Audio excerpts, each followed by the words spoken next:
রহমাতুল্লাহ আলাইহির জীবনের শেষ সংগঠন জমিয়ত উলামায়ে বাংলা।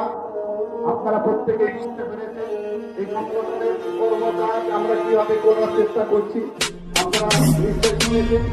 সুতরাং আজকে আপনারা অঙ্গীকার করতে হবে যে আমরা সঙ্গে থাকবো। ইনশাআল্লাহ করবেন তো? সবাই করবো ইনশাআল্লাহ। ফুরফুরার জমিনে দাদা হুজুরের রওজা মোবারক পিছনে এমন তাকবীরের ধ্বনি তোলেন, আল্লাহর আরশে আজিমে যেন এই সব তাকবীরের ধ্বনি পৌঁছে যায়। একবার প্রাণ ভরে দেবেন নারে তাকবীর। কিচ্ছু হবে না, এ তো নিচে পর্যন্তই যায় না, উপর দিকে উঠবে কি? এটা প্রাণ ভরে দেন। এত পীরজাদা, এত গণ্যমান্য ব্যক্তি এবং হাজী সাহেবরা এসেছেন, আল্লাহর ঘর কাবা শরীফকে ছুঁয়ে এসেছেন, রাসূলের রওজা মোবারক জিয়ারত করে এসেছেন। একটু প্রাণ ধরে তাকবীর দেবেন। না